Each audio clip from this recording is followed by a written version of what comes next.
Jansen's Heating and Air is the home of Dr. Comfort, focusing on customer care for heating and air conditioning across Central Illinois for some 35 years. Find out their services, specials, and coupons by clicking their icon on TaylorvilleDailyNews.com. Your information station, WTIM. Welcome into the WTIM Morning Show. My name is Tim Zalabak, your host. Let's thank our sponsors before we get into another great interview here. People's Bank and Trust, where they put people first, and Landmark of Taylorville, where you always do better at Landmark. I have Andrew Holsinger in the studio with me right now. He's a horticulture educator for the University of Illinois Extension. How are you today, Mr. Holsinger? Doing good. Yeah, thank you so much for being here with me. Some cool events coming up and plenty of things to do around the garden and your yard this year to make sure you have a great season next year. So let's get right into it. There's a tree walk. We've been talking about it for the past couple of weeks here, but a tree walk at Manners Park coming up tomorrow or Saturday. Yeah, Saturday. Yeah. How's that going to be? It's going to be good. We have a selection of trees picked out, and should be a good offering for people to come out and see a variety of trees and see what maybe could go right or go wrong in their landscape. You know, it's a lot of people have lots of concerns over trees whenever it comes to planting them in their yard, and sometimes people make mistakes and it doesn't turn out so well. But we'll try to alleviate some of those mistakes and give you some of the characteristics of a good planting, and also some of the features that you might find in various trees along your walk through Manners Park, and it should be a good day for learning about trees. Beautiful. Yeah, it's a great day of education for people that don't know exactly how to plant a tree on a scale of planting plants. Where does the tree fall on success rate, and how particular you have to be with everything to make sure that tree survives? I would say that it's not forgiving if you don't plant it correctly. So you always want to plant it correctly, because once it's there, if it's planted too deep, it's too deep. It's the things that happen like that, like you excavate more soil than you intended, and then you have some settling that goes on. So you need to kind of plan, well, I'm probably going to maybe have some settling anyway. I don't want to excavate more soil than I need to. Always planting a little bit higher is better than lower. So you can alleviate some of those problems if you do some careful planting. Thinking about grafted plants, some plants have a graft union, keeping that above the soil so you maintain your upper portion of the tree separate from the lower portion. Just lots of things to think about whenever you're planting trees to make sure you do an adequate job and have success for the future years to come. Sure. All those questions that just do not pass through my mind when thinking about planting a tree, but all very important aspects right there. A lot to remember there. So you can get informed at Manners Park this Saturday. You can still got time to register though. Is that right? That's true. Awesome. All right. And you can do that at what is that? CJM at Illinois.edu. Is that that one? Go.illinois.edu/CJMM events. We'll take you there to get registered. Perfect. All right. You said Manners Park, and I mean, if you just walk out there, you could probably guess there's a variety of trees, but it makes for a perfect tree walk, I'm sure. Can you let us know any type of the varieties that are out there, or are you saving that for the tree walk? There is a sweet gum tree that's one of my favorite. Liquid ambar strassiflua is a scientific name. So you'll be able to learn maybe some scientific names, get a booklet on the various trees. It's just good. I'm sure that there's a future an expansion of tree walks around our area. It's nice to get out and get some exercise and learn a little bit about trees. Totally.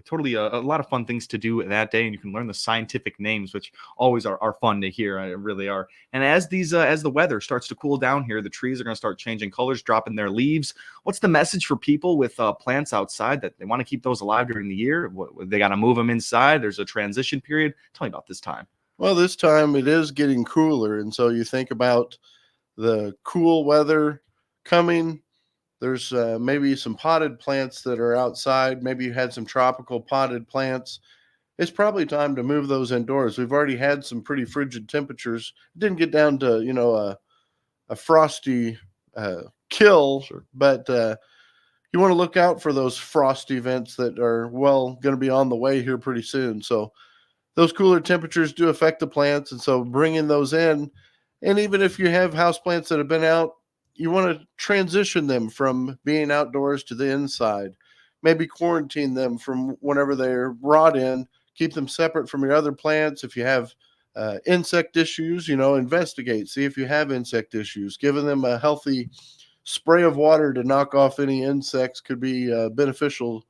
So just think about as we transition into the next season that it's time to be thinking about the next season and what we're going to do as far as our landscapes and our house plants that we're bringing in. Lots to think about, lots to do. Sure. Yeah, you mentioned separating some of these plants, making sure they're not too close to each other. Is that just because of the fact that these are being taken out and moving to different spots and they are used to being far away from each other? What kind of problem does that bring about if plants that are not supposed to be close together get close together? Well, the issue is probably more that the plants are growing and spreading.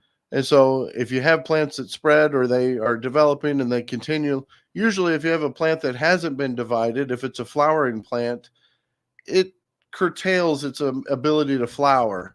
And so you'll have less flowering than if you divide those plants and then have more room for them to grow, and just good for your resource management of the nutrients in the soil, and just having a balance of your garden. Some plants can get fairly large, so you want to think about doing some of that dividing. What you don't want to do in the fall is prune a lot of our woody plants, because as I said, we're getting close to the winter weather in this fall season. You can pruning stimulates growth. So if you prune a shrub or a tree, it's going to stimulate new growth, and then when the frost and freeze comes, it's going to damage your tree. So best to hold off on that pruning until we're in the dormant season of the winter. Totally. Can you explain what pruning is for someone that might not know? So pruning is the removal of a plant part. Okay. And so typically we use maybe a pruning saw, loppers, pruning shears.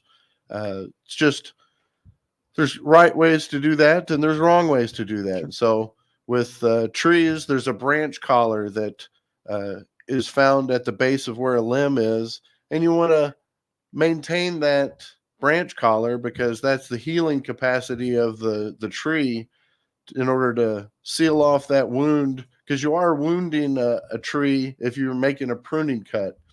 So typically the advice is the smaller limb that you have to, don't wait until it's a larger limb, because then you have a larger wound for more surface area for insects or disease to affect that.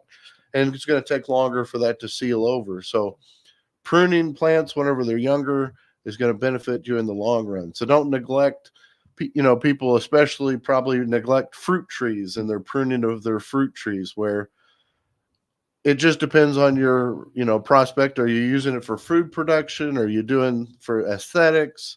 There's just different measures of pruning, but you always want to have a reason. Why am I pruning this? Dead material can be removed at any time of the year. You want to get that dead, broken, diseased material out, out of your tree. But you also got to be careful whenever it comes to diseased material, because it can, if you prune and don't sanitize your pruning instruments, you can spread diseases. And that's commonly happening at times with fire blight that is in like fruit trees, like ornamental pear trees or the such. You want to prevent the spread of some of those bacterial diseases. Yeah. Let me sound agriculturally minded for a second. Volutella blight that spreads throughout and creates those browning leaves. I think of someone was telling me about that, a master gardener. But you got to chop that type of thing away, right? It's good to get rid of that diseased material. Yeah. That would be with boxwoods, and there has been a number that's been done on our boxwoods here of late with various problems. Yeah. And even whenever you go and see some of the botanical gardens or places like that have, supposed to have pristine boxwoods, well, it's a challenge because we have such challenging environmental conditions and other things going on that so some are transitioning away from the boxwood. And it's good to have diversity in the landscape, to where if your only plant's boxwood and there's a problem, well, then you're kind of sunk on your garden efforts. But it has been a traditional plant, more formal for hedges and things like that. Well, were we going to be learning anything about all these indoor plants, having success with them on November 2nd with this success with indoor plants? It sounds like it's going to be fun. Montgomery County Extension. We're going to learn that there? Yeah, at the Montgomery County Extension Office on November 2nd from 2 to 3. I'm going to be having a success with indoor plants. It's good to learn about all the various house plants and how to take care of them, how to grow them, and their cultural care, because putting them in the home in the wintertime especially is taxing on the life of the plant. So trying to think about the things that you can do to help protect it is very beneficial. Sure. Keeping your favorite plants alive and healthy during the winter months. And you can find out how to do that on November 2nd with Mr. Holsinger here with Success with Indoor Plants. That'll be at the Montgomery County Extension Office. That's right. Yep. Awesome. We're going to take our short little break here. When we come back, there's more events coming from the University of Illinois Extension Office here. And I'm happy to be here with Andrew Holsinger today. He is the horticulture educator for the U of I Extension Office. We'll be back with some more great events and information right here on the WTIM Morning Show. Your information station, WTIM. Let's check the markets now on the RFD Radio Network. I'm Jim Taylor. Corn steady, beans lower, wheat trading slightly higher. December corn, $4.93 up 1 1/4. March corn down half a penny, $5.06. May corn, $5.13 1/2 down a penny. November beans, $13.03 3/4 down 7 1/4. January beans, $13.20 3/4 down 8 1/2. March beans down 8 3/4. $13.31 1/4. December wheat, $5.83 3/4 up 3 1/2. March wheat up 2, $6.10. December bean meal, $413.50 down 30 cents. December bean oil, $53.95 down 91 cents. Livestock market at this hour: October feeders, $246.37 down 75 cents. October live cattle, $185.67 down a nickel. December lean hogs, $69.40 up $1.37. Energy market at this hour: November crude oil, $87.56 down 76 cents. Jim Taylor, RFD Radio Network. Farmers, significantly reduce input costs with Black Coral Minerals Food Grade Liquid Fertilizer and Biostimulant. It's non-toxic and non-carcinogenic. Save money. Supercharge root development. Improve tilth, porosity, and soil quality at the same time. Call 314-440-3662, 314-440-3662, or visit blackcoralminerals.com. Kimmer Village in Assumption has supported children and families for over 100 years, and our programs continue to grow and thrive. This is Shalis Nagel, Executive Director with Kimmer Village. Our donors help us maintain quality services and our important mission. You can join our mission through your donation at kimmervillage.org/donate. WTIM on its many platforms, AM, FM, and online brings you Taylorville Tornado Football, boys and girls basketball, and playoff games of all teams. Tornado Sports on WTIM and stream live on TaylorvilleDailyNews.com. Are brought to you by Curvy Real Estate, the Christian County YMCA, Brad Davis, your Edward Jones financial advisor, and Landmark, all in Taylorville. The purple and gold are coming your way. The Taylorville Tornadoes are gonna do it today.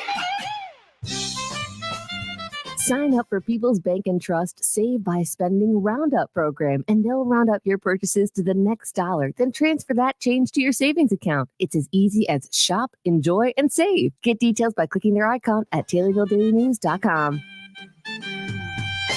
Hi, this is Jeff Robinson from Advanced Title. Whether selling your home on your own or through your local realtor, please give us a call at 824-8007 for all your title work needs. Your information station, WTIM. Welcome back to the WTIM Morning Show. My name is Tim Zalabak, your host. I'm happy to be here with you all today. Looks like the sun is starting to peek out behind the clouds out there. Hopefully we can have a clear rest of the day. Thank you so much to our stream sponsors, People's Bank and Trust, where they put people first, and Landmark of Taylorville, where you always do better at Landmark. Been a great conversation so far with Andrew Holsinger, horticulture educator for the University of Illinois Extension. We talked about a great tree walk coming to Manners Park this Saturday. Still time to register for that one.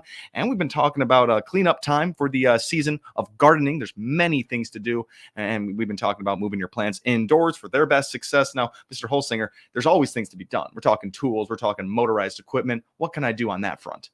Well, you might even have a garden shed. So even just some organization, sometimes we get in a hurry through the season of not putting things away as maybe we should. And so thinking about your organization of your tools and making sure that they're clean before you put them away. It's going to be there for the duration. You can clean them up, oil them. If you have those pruners that we talked about, making sure that they're oiled, sharpened. Great time here in the season wrap up to think about putting those tools away and prepping them for the future. If you have things like a lawnmower that's gas powered, You might want to think about some fuel stabilizer if you're going to be storing that mower with fuel in it, or if you have weed eaters or things like that, running the fuel out of them so it's not maybe a hazard, for the future of the carburetor, so to speak, or things like that. So just think about what you can do ahead of time to save you some time in that busy springtime whenever people will be out in their gardens and, want a sharpened set of pruners or a nice sharpened spade to get into that soil and start to work. So good things to think about. Totally.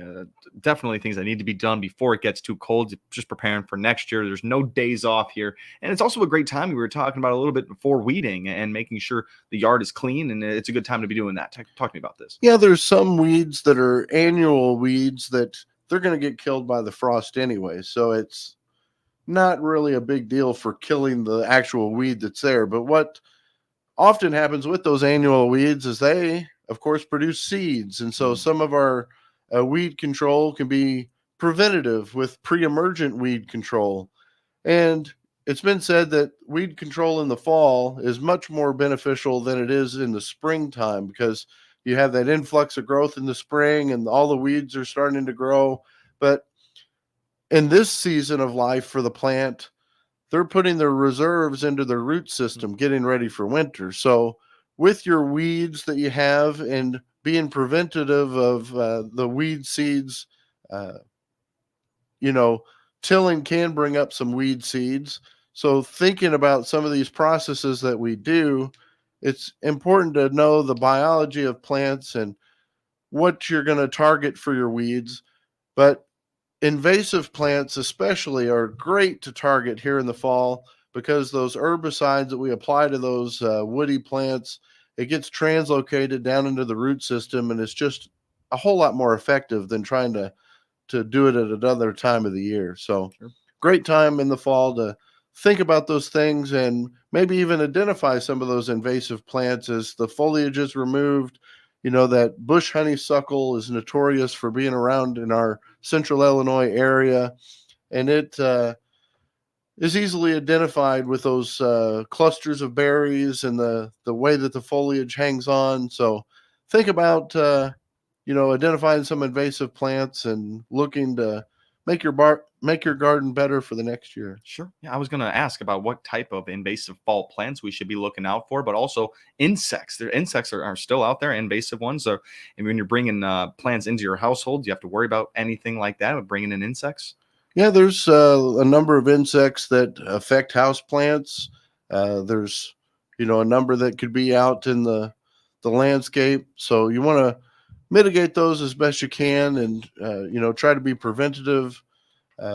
Sometimes it can take some control measures that may warrant some chemical control, but there's also some organic methods as well. Sure. All right. Awesome. Well, in our last 2 minutes here, I'd love to get these two big events you got coming up here November 7th from 2 to 3 p.m. Pollinator Garden Design. Real quick, we only got 2 minutes. Talk to me a little bit about the garden design class. Well, people want to put plants into their landscape that benefit the pollinators. And so the sequence of bloom, of keeping them going throughout the season, where to put them at in your landscape, how to make a manageable landscape with some native plants to where it's not getting too unwieldy.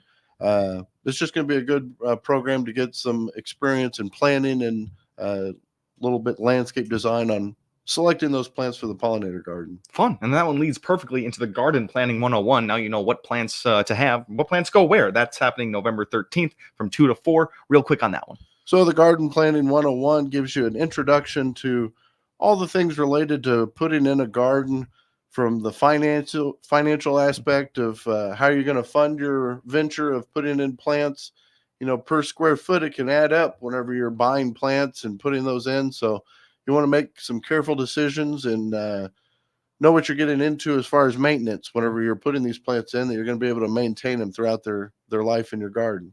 Without a doubt. Mr. Holsinger, I really appreciate you coming in the studio today. We are all a little bit more informed now around fall season and gardening. So thank you. Well, you're welcome. Snaps.